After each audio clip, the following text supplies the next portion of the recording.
مدینہ مدینہ مدینہ مدینہ۔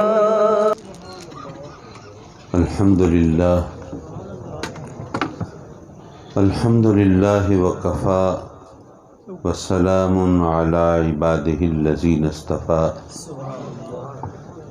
اما بعد فاعوذ باللہ من الشیطان الرجیم، بسم اللہ الرحمن الرحیم۔ قل ان صلاتی و نسکی و محیای و مماتی للہ رب العالمین۔ صدق اللہ مولانا العلی العظیم وصدق رسولہ النبی الامین، ونحن علی ذلک لمن الشاہدین والشاکرین، والحمد للہ رب العالمین۔ میر محفل صدر مجلس حضرت قبلہ صاحبزادہ منصور سلطان صاحب دامت برکاتہم العالیہ اور حضرت قبلہ سلطان محمد نواز صاحب دامت برکاتہم العالیہ، ذی وقار ذی احتشام علماء و مشائخ اہل سنت، مہمانان گرامی اور مکرم و معزز حاضرین محفل، یقیناً یہ میرے لیے خوشی بھی ہے، سعادت بھی، اور اللہ کی نعمتوں اور رحمتوں سے حصہ پانے کا بہانہ بھی کہ مجھے حضرت قبلہ پیر صاحبزادہ نور سلطان رحمۃ اللہ علیہ کی نشانیوں کی بارگاہ میں حاضری کا موقع میسر آ رہا ہے۔ وہ نشانیاں ان کی اولاد کی صورت میں ہوں یا ان کے اداروں کی،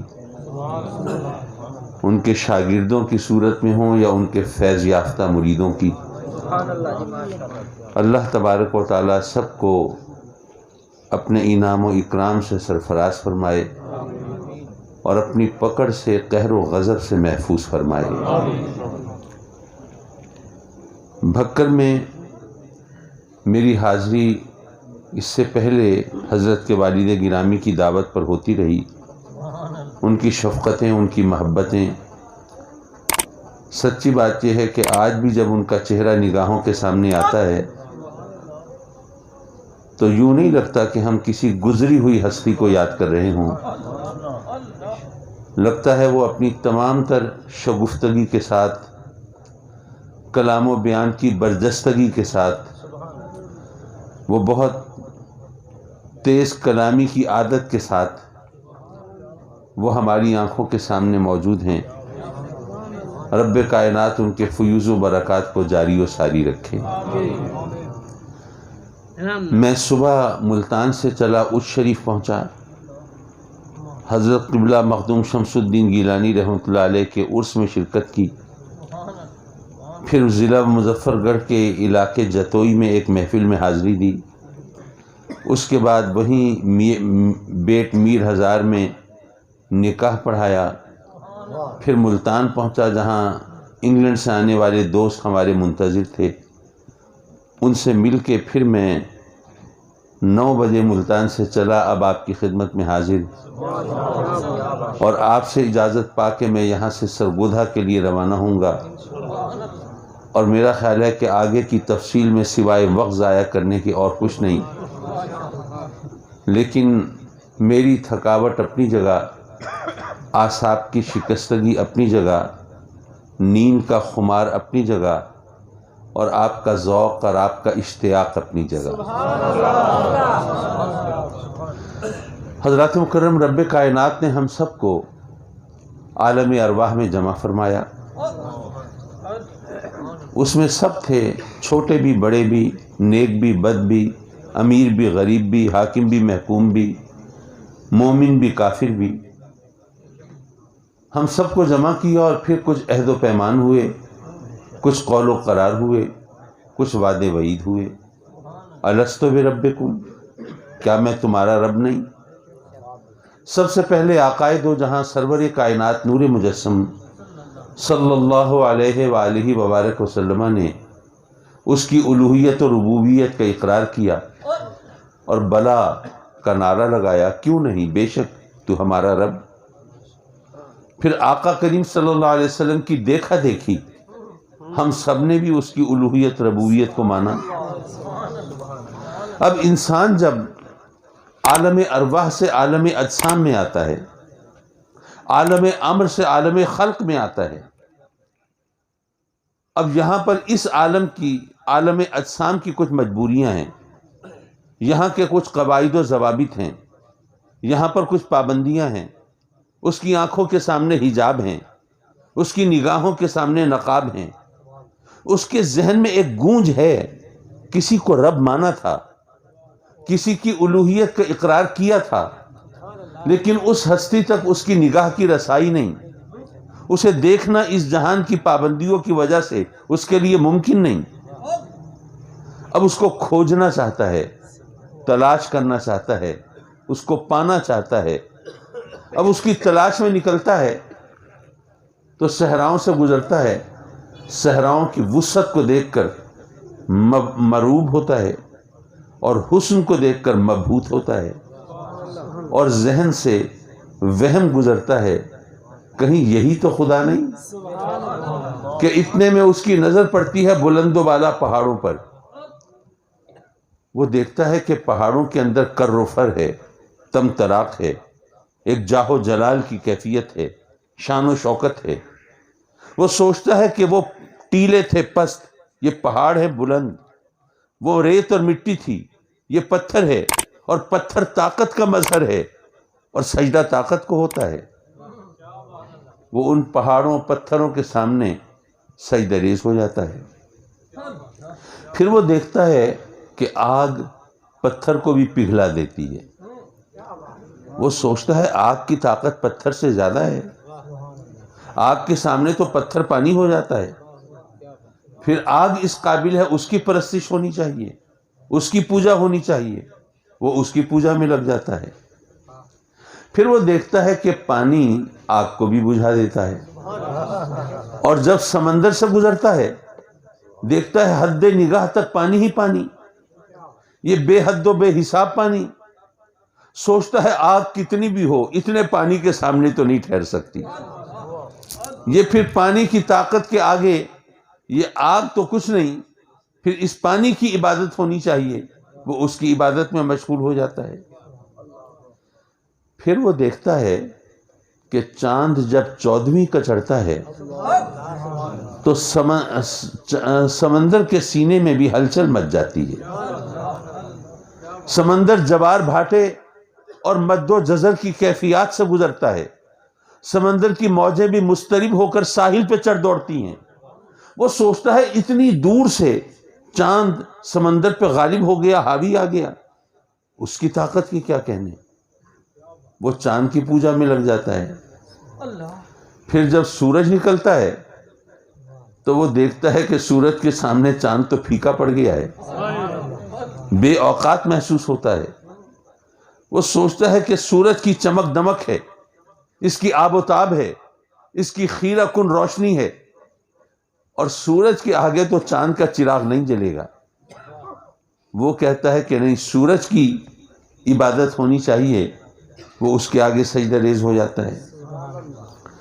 پھر اس کو پتہ چلتا ہے کہ ایک ہستی ایسی بھی ہے کہ میں نے آج تک جس کو سجدے کیے تھے وہ سب اس کے اشارے چشم و ابرو کے منتظر دکھائی دیتے ہیں۔ میں نے پتھروں کو سجدے کیے تھے، پتھر اس کے نام کا کلمہ پڑھتے ہیں۔ میں نے آگ کی پوجا کی تھی، آگ اس کے قرب سے بجھنے لگتی ہے۔ میں نے پانی کی عبادت کی تھی اور پانی اس کی انگلیوں سے جاری ہو جاتا ہے۔ میں نے چاند کو کے آگے سر جھکایا تھا اور چاند اس کے اشارے پہ 2 لخت ہو جاتا ہے۔ میں نے سورج کو خدا مانا تھا اور سورج اس کے اشارے پر الٹے پاؤں چلا آتا ہے۔ وہ سوچتا ہے پھر یہی خدا ہوگا، یہی معبود ہوگا، یہی پوجا کے لائق، اور یہی پرستش کے قابل. لیکن یارو جب اس کو سجدہ کرنے کا سودا سر میں سما کے اور اس کی عبادت کا تصور دل میں بسا کے جب اس بارگاہ میں پہنچتا ہے تو محو حیرت رہ جاتا ہے. عجیب منظر اس کی آنکھوں کے سامنے ہے. کیا دیکھتا ہے کہ جس کو سجدہ کرنے آیا ہے وہ تو خود سجدہ ریز ہے. جس کی عبادت کرنے کا سوچ کے آیا تھا وہ تو خود کسی کی عبادت میں مشغول ہے. یارو پھر اس پر ایمان اور یقین کے اور آگہی کے دروازے کھلتے ہیں. وہ کہتا ہے کہ نہیں، جس ہستی کو یہ خدا مانتا ہے اس کے سوا خدا اور کوئی نہیں ہو سکتا. یارو جب تک تلاش کا ذریعہ درست نہ ہو تلاش میں کامیابی نہیں ہوتی. میرے والد گرامی رحمت اللہ علیہ بعض اوقات بہت سادہ اور آسان مثال سے مشکل باتیں سمجھا دیا کرتے تھے. فرمایا اگر آپ کے سامنے چائے کی پیالی رکھی ہو اور آپ جاننا چاہتے ہیں پھیکی ہے یا میٹھی ہے تو اگر آپ اسے گھورتے رہیں، نگاہیں جمائے رہیں، دیکھتے رہیں، کیا پتہ چل جائے گا؟ اس کے اندر اگر آپ انگلی گھولیں تو کیا خبر مل جائے گی؟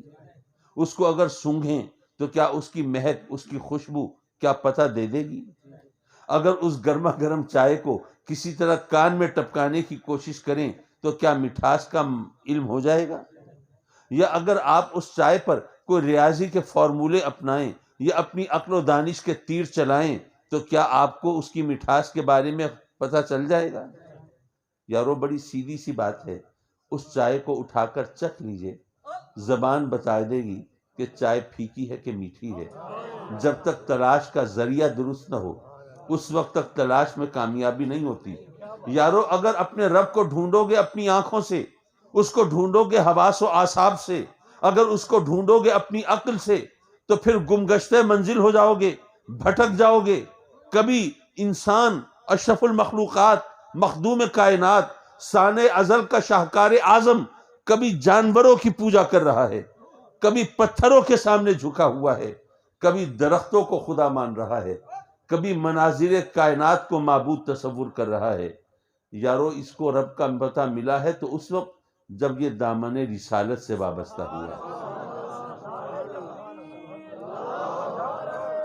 رسالت، نعرہ تحقیق، نعرہ حیدری، نعرہ غوثیہ، نعرہ سلطانیہ، فیضان حضور غزالی زمان، علماء اہل سنت. حضرات مکرم رب کائنات نے اپنے بندوں کی ہدایت کے لیے سلسلہ نبوت و رسالت جاری فرمایا. انبیاء کرام کو مبعوث فرمایا ہماری ہدایت کے لیے. میں سوچنے لگا اگر وہ چاہتا تو ہر ایک کو ڈائریکٹ ہدایت بھی دے سکتا تھا اور اس کے لیے کوئی مشکل بھی نہیں تھی. نہ کوئی فنڈز کی فراہمی کا مسئلہ تھا، نہ کوئی مین پاور کی کمی کا کوئی مسئلہ درپیش تھا. وہ قادر مطلق جو چاہے سو کرے. تو ایک عام آدمی یہ سوچتا ہے کہ اگر وہ سب کو ڈائریکٹ ہدایت دے دیتا تو کتنا اچھا ہوتا.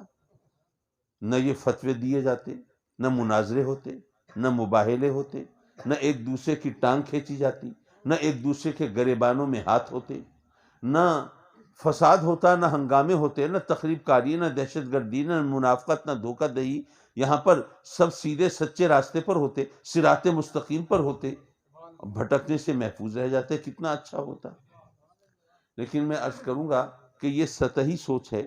اگر آپ غور فرمائیں گے تو آپ اس نتیجے پر پہنچیں گے کہ یہ بھی اس کا کرم ہے کہ اس نے ہمیں ڈائریکٹ ہدایت نہیں دی. وہ کیسے؟ اس بات کو دو حصوں میں سمجھنے کی کوشش کیجیے. اچھا بھکر تو ٹھیک ٹھاک شہر ہے نا. ایک تو مشکل یہ ہے کہ جہاں جاتا ہوں لوگ کہتے ہیں صحیح وہ سرائکی میں تقریر کریں، ہمیں اردو سمجھ نہیں آتی. لیکن مزے کی بات یہ ہے کہ ٹی وی کے اردو ڈرامے سب سمجھ میں آتے ہیں، تقریریں سمجھ میں نہیں آتی. بات تو پھر انٹرسٹ کی ہے نا، دلچسپی کی ہے.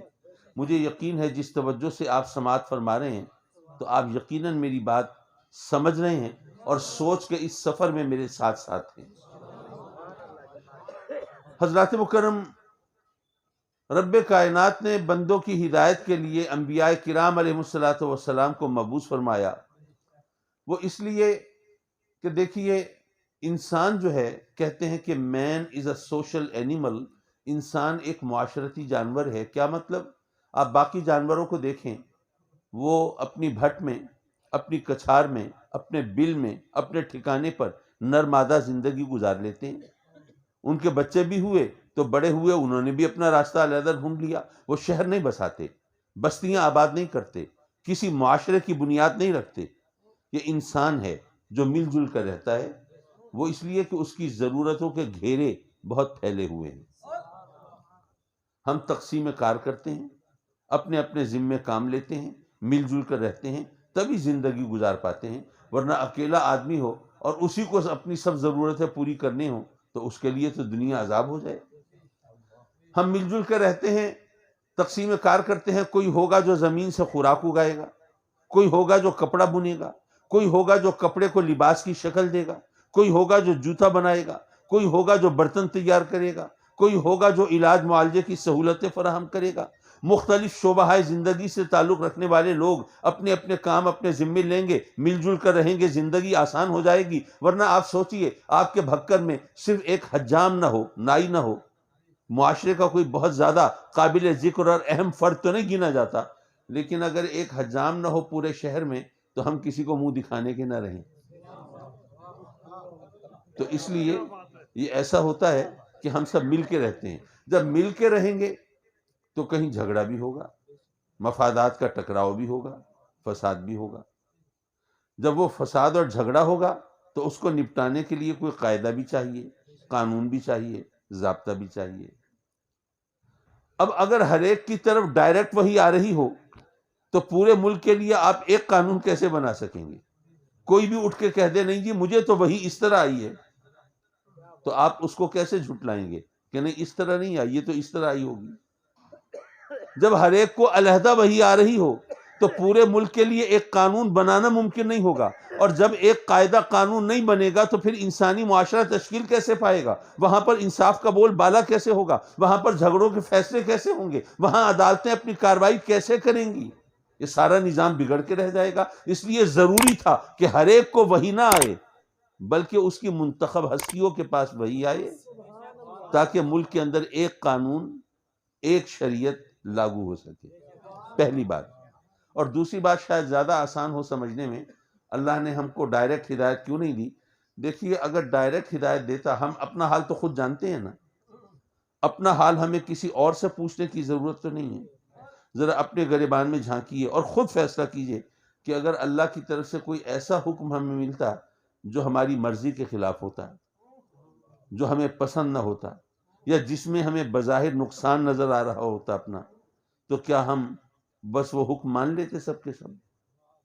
کچھ لوگ مان لیتے لیکن بہت سے گڑبڑ بھی کرتے، بہانہ سازی بھی کرتے، چور دروازے بھی تلاش کرتے۔ اس کو ایک مثال سے سمجھ لیجئے، شاید آسانی سے سمجھ آ جائے۔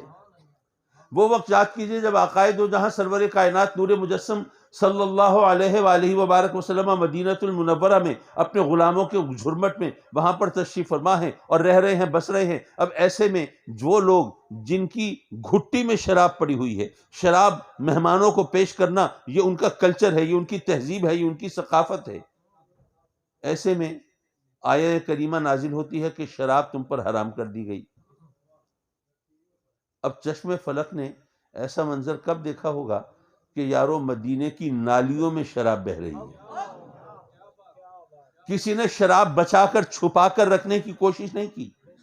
اچھا یہ بھی نہیں سوچا کہ یار چلو حرام ہو گئے، ہم نہیں پئیں گے نا، لیکن قیمتی شراب ہے، بڑی نفیس اور عمدہ شراب ہے، تو یہ چلو کسی کو بیچ دیں گے، مال کھڑا کر لیں گے۔ نہیں، مدینے کی نالیوں میں شراب بہہ رہی ہے۔ اب ذرا وہ منظر بھی ذہن میں رکھے، اور آج کا منظر بھی ذرا سوچئے۔ ہمیں پتہ ہے نا شراب حرام ہے، لیکن آپ کو معلوم ہے کہ شراب کی بھٹیاں چلانے والے کلمہ گو ہیں نا، مسلمان ہیں، شراب بیچنے والے اور خریدنے والے مسلمان ہیں، پینے والے اور پلانے والے مسلمان ہیں، نفع کمانے والے مسلمان ہیں۔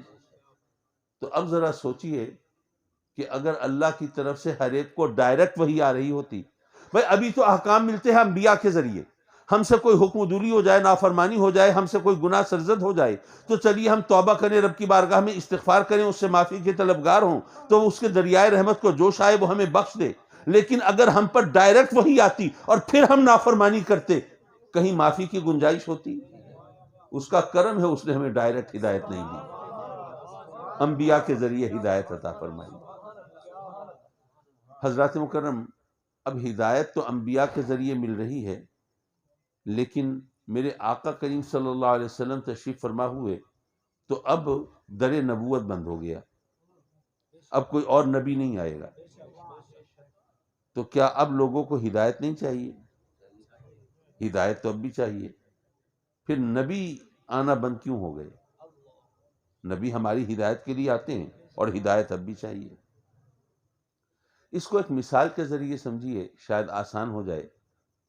دیکھیے بات یہ ہے، فرض کیجئے رب کائنات نے آپ کو فرزند عطا فرمایا، منتوں مرادوں کا بچہ ہے، سال بھر کا ہوا، آپ نے کہا ارمان نکالنے چاہیے، سالگرہ بڑی تو اس کو احتشام سے منانی چاہیے، آپ نے بڑا شاندار کپڑا خریدا اور بڑے اعلیٰ قسم کے ٹیلر سے اس کی سٹیچنگ کرائی، بڑا شاندار پارٹی ڈریس بنا، لذت کام و دہن کا سامان بھی آپ نے خوب فراہم کیا، انواع و اقسام کی ڈشز آئیں، آپ نے جناب بڑے ارمان نکالے، پوری حسرتیں پوری کیں، اور جناب بڑا شاندار فنکشن ہوا، بچے کی سالگرہ بڑے اہتمام سے منائی آپ نے۔ وہ وقت گزر گیا، اب سال گزرتے آج کل پتہ نہیں چلتا، اب اگلا سال آ گیا، لیکن اس سال میں وہ جو کورونا کی نوازشات جو ہوئیں اور جو ادھر مہنگائی کے جو بم ہر مہینے کئی بار پھٹتے رہے، حالت پتلی ہے۔ اب سوچ رہے ہیں کریں تو کیا کریں، پہلی سالگرہ اتنے اہتمام سے منائی تھی، اب اگلی سالگرہ اگر اس طرح نہ منا سکے تو کیا ہوگا، لوگ بھی باتیں بنائیں گے۔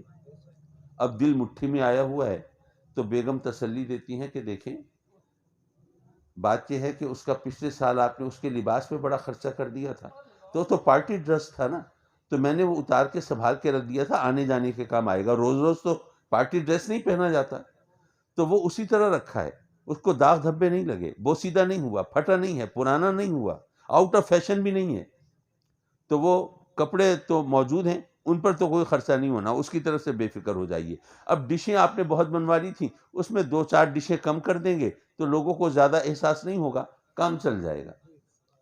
آپ کا ذرا تھوڑا دل بندھا، حوصلہ ہوا، آپ نے کہا چلو ٹھیک ہے بھائی، اب کرتے ہیں انتظام۔ اس دوران آپ نے بیوی سے کہا ذرا وہ کپڑے بھی نکال لو، کوئی پریس وریس کرنے ہیں، بچے کو پہنا کے بھی دیکھ لو۔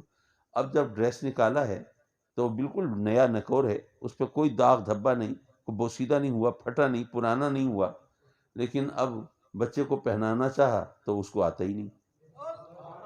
بھئی سال گزر گیا نا، بچہ بڑا ہو گیا، اب وہ لباس اس کو نہیں آتا، لباس کے اندر کوئی خرابی نہیں ہے، بچہ بڑا ہو گیا ہے۔ یارو انسانی عقل اور شعور آدمیت یہ ارتقائی مراحل سے گزر رہا تھا، پروان چڑھ رہا تھا، پختگی کی سرحدوں کو پہنچ رہا تھا، جو اس سفر کے دوران جیسے جیسے اس کی ضرورت تھی، جیسے جیسے اس کا مقام تھا، اس کے مطابق رب کائنات نے اس کو شریعت کا لباس دیا ہے، اس کے مطابق احکام دیے ہیں، کیا حلال کیا حرام، کیا جائز کیا ناجائز، کیا صحیح کیا غلط، وہ اس عقل انسانی کے قد کاٹ کے مطابق اس کو لباس ملتا رہا ہے۔ اب اگر وہ شریعت بدلی ہے تو اللہ کے احکام میں کوئی خرابی نہیں تھی، وہ شریعت اپنی جگہ مکمل تھی، لیکن بات یہ ہے کہ آدمیت، شعور آدمیت وہ پروان چڑھ رہی ہے نا، اس کا قد بڑا ہو رہا ہے۔ لیکن جب بچہ اس ہائٹ کو اٹین کر لے جس کے بعد پھر آگے نشو و نما نہیں ہوتی، تو اس وقت جب اس کا لباس بنتا ہے پھر وہ برس ہا برس چل سکتا ہے، جب تک لباس بوسیدہ نہ ہو جائے اس وقت تک وہ لباس پہنا جا سکتا ہے۔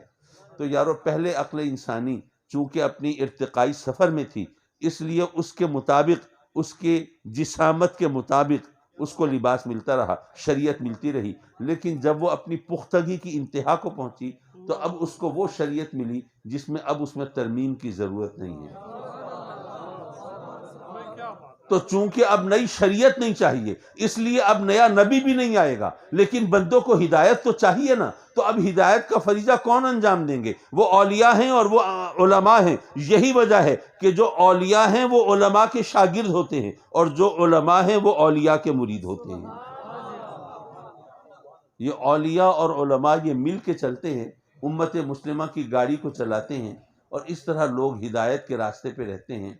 اور یاد رکھیے اب یہ نبی کی پہچان کا مرحلہ بھی ہوتا ہے نا، ادھر فاران کی چوٹیوں سے صدا آ رہی ہے میں اللہ کا نبی ہوں، ادھر قادیان کے جنگلوں میں بھی کوئی بول رہا ہے میں بھی نبی ہوں۔ اب کیسے پہچانے کون سچا ہے کون جھوٹا ہے؟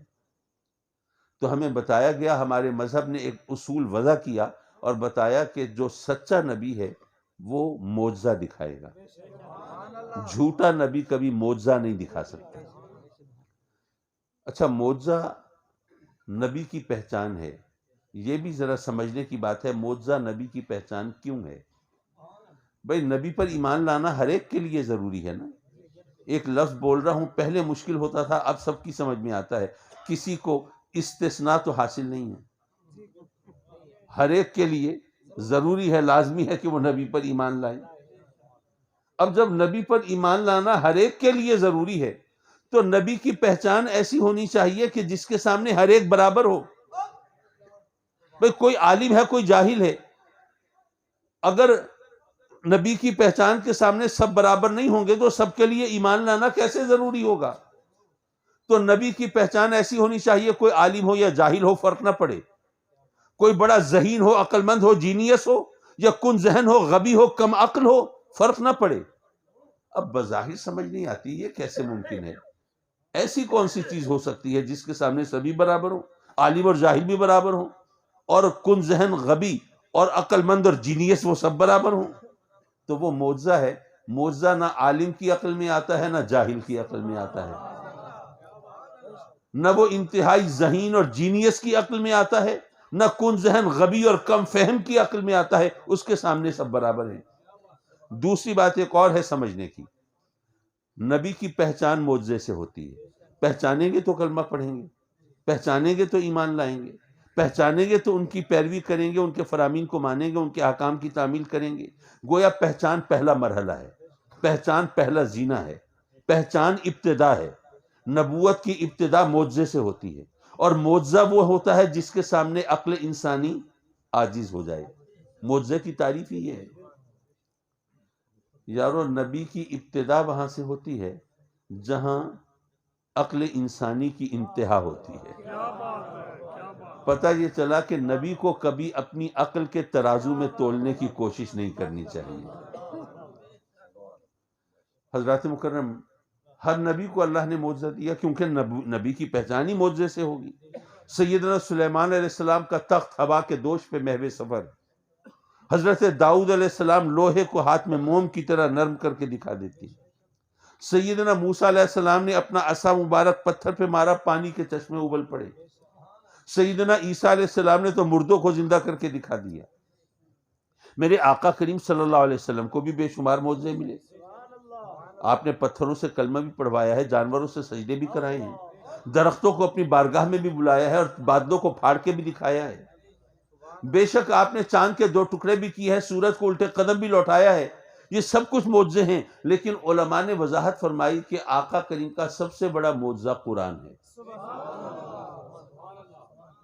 اچھا، میں ذرا اگر مگر میں رہنے والا، سوال و جواب کے پھیر میں رہنے والا، میں سوچنے لگا یہ عجیب بات ہے، میں ہم مسلمان ہیں، ہم مانتے ہیں قرآن معجزہ ہے، لیکن اگر کسی منکر سے غیر مسلم سے منوانا پڑے تو اس کے لیے پھر دلیلیں دینی پڑتی ہیں، ثبوت پیش کرنے پڑتے ہیں، جبکہ آقا کریم کے کتنے معجزے ایسے ہیں جس کے لیے کوئی دلیل کی ضرورت ہی نہیں۔ اگر ہم کہتے کہ جناب چاند کے 2 ٹکڑے کرنا سب سے بڑا معجزہ، تو اس کے لیے کوئی دلیل مانگتا؟ ظاہر ہے اتنی بڑی بات ہے کہ اس کے لیے کسی دلیل کی حاجت ہی نہیں تھی۔ تو آخر قرآن کو سب سے بڑا معجزہ ماننے کی اور بتانے کی ضرورت کیا ہے؟ یہ بڑا نازک مرحلہ ہے۔ رات کے جب آدھی رات بیت چکی ہو اور نیند کی دیوی نے آنکھوں میں ڈیرے ڈالے ہوں اور گرم بستر کی لذت دامن گیر ہو اور تھکاوٹ سے اعصاب کشیدہ ہوں، تو ایسے میں اتنی باریک باتیں کرنا کوئی زیادہ معقول بات تو نہیں ہے۔ لیکن کیا کروں، اب میں ایسے وقت میں آپ کے پاس پہنچا، تو چلیے ذرا تھوڑا حوصلے سے کام لیں گے، بات سمجھ میں آ جائے گی۔ سبحان اللہ، نعرہ تکبیر، نعرہ رسالت، نعرہ تحقیق، نعرہ حیدری، نعرہ غوثیہ، نعرہ سلطانیہ، فیضان حضور غزالی زمان۔ دیکھیے بات یہ ہے کہ جو نبی بھی آیا معجزے لے کے آیا، تو ہر نبی جس علاقے، جس قوم اور جس زمانے کے لیے نبی بن کے آیا، اس زمانے، اس علاقے اور اس قوم کے لوگوں نے ان معجزوں کو بچش میں خود دیکھا، اپنی آنکھوں سے ملاحظہ کیا۔ جن کے نصیب میں کلمہ تھا انہوں نے کلمہ پڑھ لیا، ایمان لے آئے، اور جن کے دلوں پہ مہریں لگی ہوئی تھی وہ کورے کے کورے رہ گئے۔ لیکن بہرحال جو نبی جس علاقے، جس قوم اور جس زمانے کے لیے نبی بن کے آیا تھا، اس علاقے، اس قوم اور اس زمانے کے لوگوں نے اس نبی کے معجزوں کو دیکھا، اور قدرت کی طرف سے موقع ملا نا، ہاں بھئی کلمہ پڑھتے ہو نہیں پڑھتے، تمہارے نصیب میں ایمان ہے کہ نہیں ہے۔ لیکن میں آپ سے پوچھتا ہوں، حضرت موسیٰ علیہ السلام نے جس پتھر پہ عصا مار کے پانی کے چشمے ابالے تھے، اس جگہ کا کچھ عطا پتہ ہے آپ کو؟ کہیں پکنک منانے کا جہاں ارادہ ہو، ڈے آؤٹ کے لیے چلیں، کوئی خیر خبر ہے؟ نہیں۔ حضرت عیسیٰ علیہ السلام نے جن مردوں کو زندہ کیا تھا، ان میں سے کسی کا کوئی عطا پتہ آپ کے موبائل میں محفوظ ہے؟ نہیں۔ باقی تمام معجزوں کی بھی یہی کیفیت ہے، کوئی بھی نگاہوں کے سامنے نہیں۔ جس زمانے، جس علاقے اور جس قوم کے لیے وہ آئے تھے، اس وقت وہ سامنے تھے، آج نہیں ہیں۔ میرے آقا کریم صلی اللہ علیہ وسلم کے باقی معجزے وہ اب ہماری آنکھوں سے اوجھل ہیں۔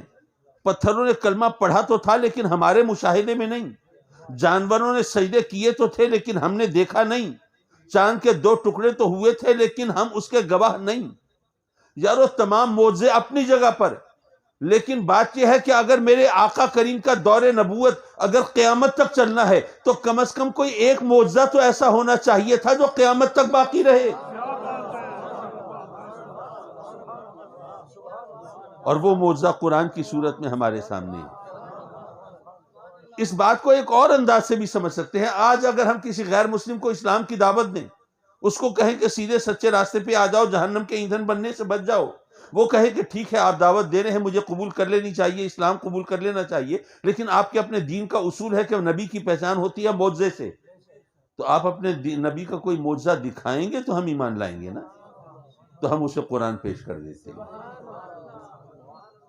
اب رہا یہ سوال کہ قرآن معجزہ ہے، اس کا ثبوت، اس کی دلیل، معاف کیجیے اب جو آیہ کریمہ تلاوت کی تھی اس پر تو کلام کرنے کا موقع نہیں بن رہا، لیکن یہ جو سوال ہے اس کا جواب میں اس لیے دینا چاہوں گا کہ کچھ ینگسٹرز، کچھ نوجوان یونیورسٹی کے کچھ اسٹوڈنٹس آئے میرے پاس، کہنے لگے کہ کاظمی صاحب آپ کے پاس آ کے سوال اس لیے کر لیتے ہیں کہ آپ تسلی سے، حوصلے سے بات سن لیتے ہیں اور ہماری اصلاح بھی کرنے کی کوشش کرتے ہیں، کہیں اور جائیں تو فوراً فتوے لگنے لگتے ہیں۔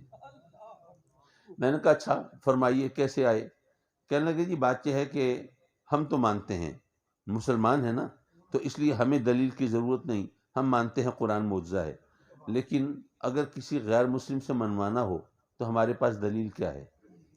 کہنے لگے کہ جی ہم بچپن سے سنتے چلے آ رہے ہیں کہ قرآن فصاحت و بلاغت کا شاہکار ہے، اور عربی زبان کے اندر وہ جو ادیب تھے، شاعر تھے، وہ فصیح اللسان، قادر الکلام، پوری دنیا کو عجم کہتے ہیں یہ گونگی ہے، ہم ہیں زبان کی نزاکتیں اور اس کی لطافتیں جاننے والے، تو ان کے سامنے جب قرآن آیا تو ان کو ماننا پڑا یہ کسی بشر کا کلام نہیں ہو سکتا۔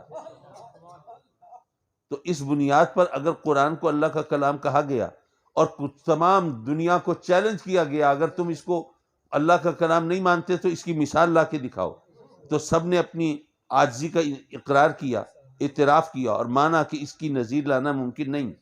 تو اگر قرآن کو ہم اس لیے اللہ کا کلام مانتے ہیں کہ اس کی نظیر لانا ممکن نہیں اور اس کی فصاحت و بلاغت کی مثال لانا ممکن نہیں، تو ہر زبان کے اندر کوئی نہ کوئی ایسا شاہکار ہوتا ہے کہ جس کی مثال لانا ممکن نہیں ہوتی۔ جیسے کہ اگر آپ کا انگلش لٹریچر سے تعلق ہو تو شیکسپیئر کا جو ورک ہے اس کے بارے میں کہا جاتا ہے کہ اس کی نظیر انگریزی زبان میں ممکن نہیں ہے۔ اگر فارسی سے آپ کا تعلق ہے تو ماشاءاللہ وہ جو مثنوی شریف ہے اس کو تو فارسی زبان کا قرآن کہتے ہیں، اسی لیے کہ اس کی نظیر لانا ممکن نہیں۔ اسی طرح جو آپ میں لٹریچر کے اسٹوڈنٹس ہیں ان کو پتا ہوگا کہ یونانی زبان میں ہومرز اوڈیسی کے بارے میں کہا جاتا ہے کہ اس کی نظیر بھی ممکن نہیں۔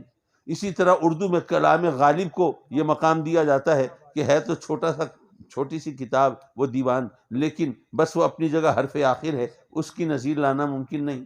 تو اگر قرآن کو اس لیے اللہ کا کلام مانتے ہیں کہ اس کی مثال عربی زبان میں لانا ممکن نہیں، تو کیا اسی بنیاد پر شیکسپیئر کے ڈراموں کو منزل من اللہ مانا جا سکتا ہے؟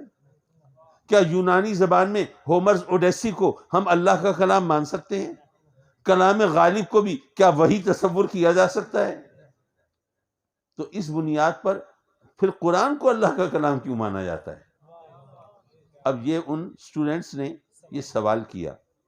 اب ظاہر ہے کہ اگر ان کو سوال کا جواب نہیں ملے گا تو بھٹک جائیں گے، اور پھر ان کے بھٹکنے کا ایک وبال ہمارے سر پہ بھی تو آئے گا نا۔ بہرحال میں نے ان کی خدمت میں جواب دیے، وہ میں آپ کے سامنے بھی پیش کر دوں، کیا پتہ کس کو کہاں سے روشنی مل جائے۔ میں نے ان سے کہا آپ سے بھی پوچھتا ہوں کہ آپ میں زیادہ تر لوگ میرا خیال ہے سرائکی بولنے والے ہوں گے، کچھ ہو سکتا ہے پنجابی بولنے والے بھی ہوں، کچھ کی زبان اردو بھی ہو سکتی ہے، کچھ کا شغف انگریزی سے بھی ہو سکتا ہے۔ اب سرائکی بولنے والے جو ہیں میں ان سے پوچھتا ہوں، جو ریاست بہاولپور کی سرائکی ہے وہ اور آپ کی سرائکی میں کچھ فرق ہے کہ نہیں ہے؟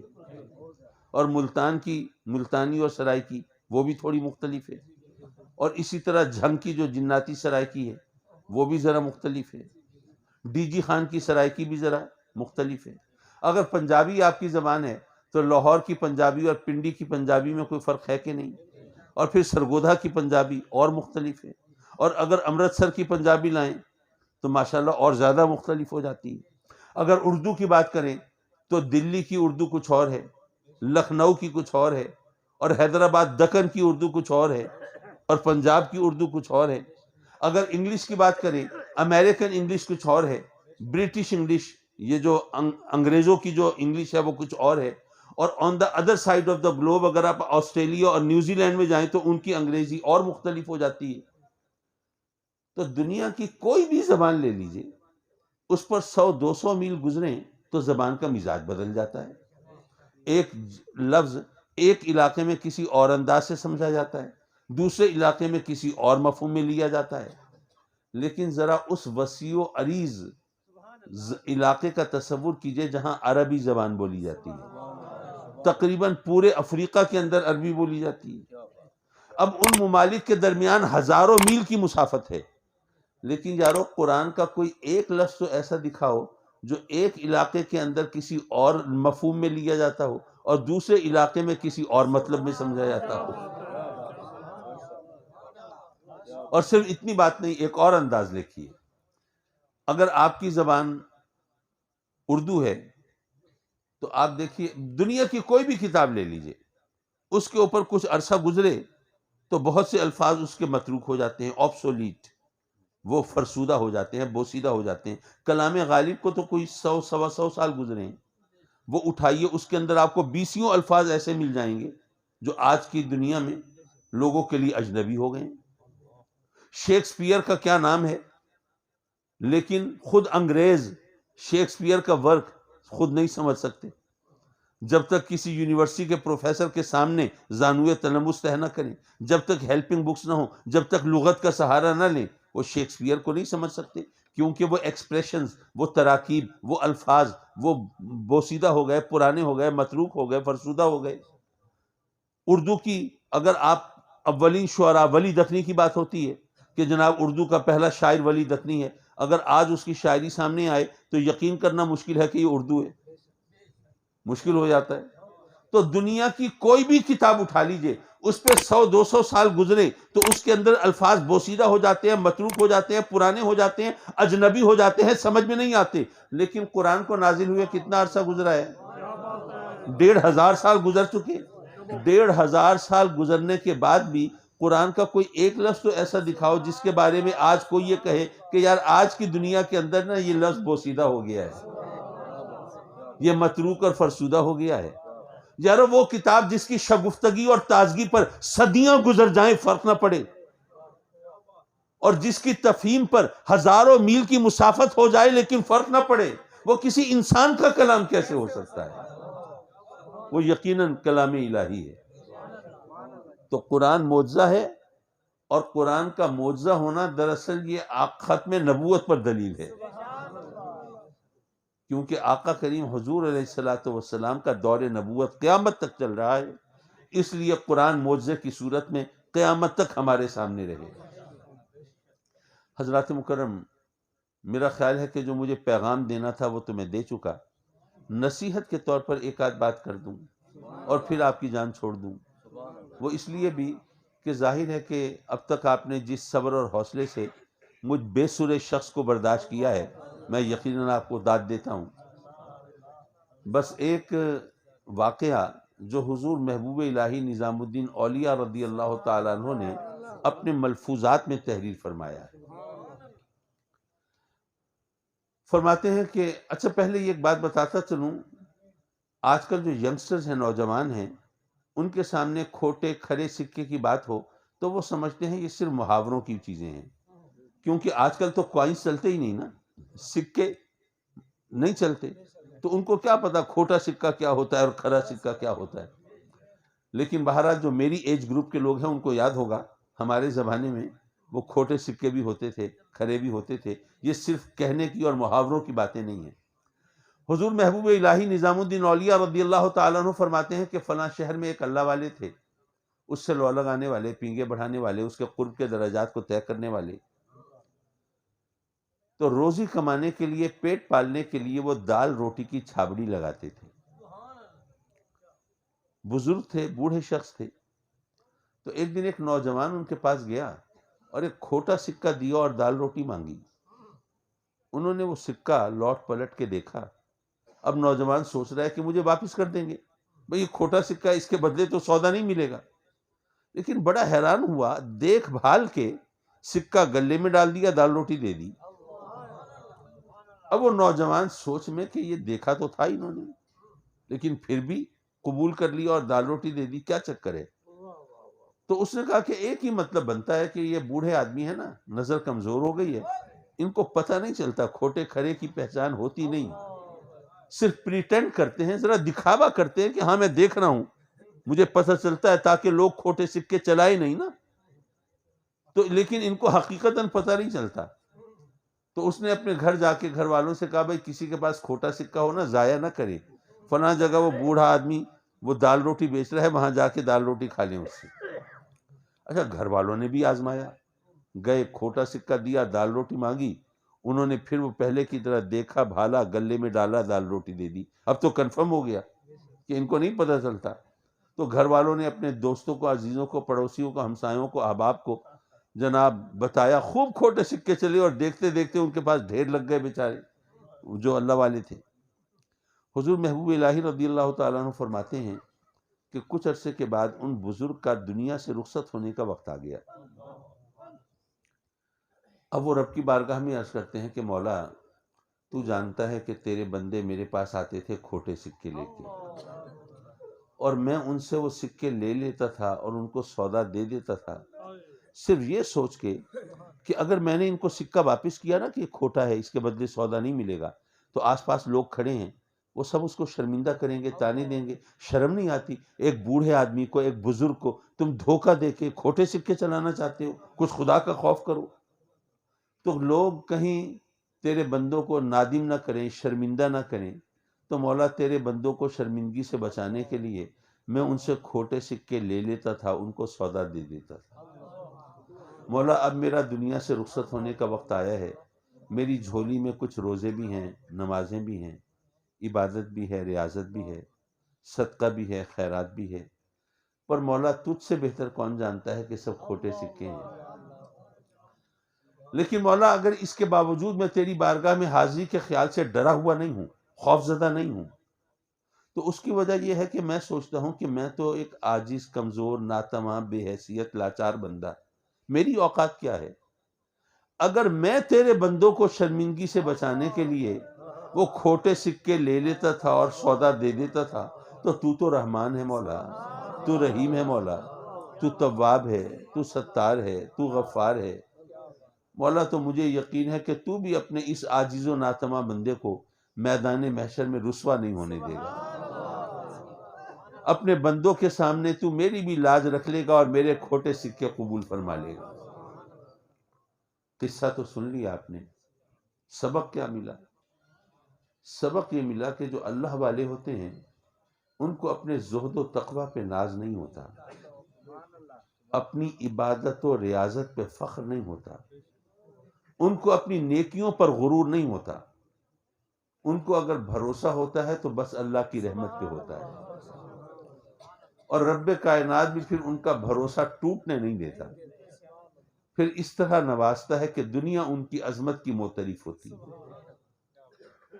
تو یارو سبق یہ ہے کہ اصل قابل بھروسہ اس کی رحمت ہے. اس کی رحمت پہ بھروسہ کرو، اس سے لو لگاؤ. وہ اپنے بندوں کو رسوا نہیں فرمائے گا، لیکن یہ تبھی ہے کہ جب ہم اس کی رحمت پر یقین رکھتے ہوں. کھیل تو سارا یقین کا ہے. مجھے چند دن پہلے میرا بیٹا ہے، اللہ نے اپنے کرم سے مجھے 2 بیٹے دیے ہیں. چھوٹا بیٹا مجھ سے کہہ رہا ہو، وہ بات مجھے بہت اچھی لگی تو میں وہ شیئر کرنا چاہتا ہوں آپ سے. مجھ سے کہنے لگا بابا یہ بتائیں کہ اگر ہم کسی شخص کو کہیں کہ اگر تم یہ 5 منٹ کا ایک عمل ہے جو مشکل بھی نہیں ہے، جس میں کوئی نقصان بھی نہیں ہے، یہ 5 منٹ کا ایک عمل کر لو تو تمہاری زندگی بڑے سکون اور آرام سے گزر جائے گی، تو کیا کوئی شخص ایسا ہوگا جو انکار کرے گا نہیں جی میں نہیں کرتا؟ ہر ایک دوڑ کے کر لے گا. اور اس بچے نے مجھ سے کہا کہ بابا 5 منٹ کی ہماری اس زندگی میں تو کوئی نہ کوئی ریشو بنتی ہے، لیکن یہ آخرت کی زندگی تو ہمیشہ رہنے والی ہے نا. جو ہمیشہ رہنے والی زندگی ہو اس میں ہماری زندگی کے 70-80 سال کی کیا اوقات ہے؟ وہاں تو لاکھوں کروڑوں برس کی بھی کوئی حیثیت نہیں. وہ تو ہمیشہ رہنے والی زندگی ہے.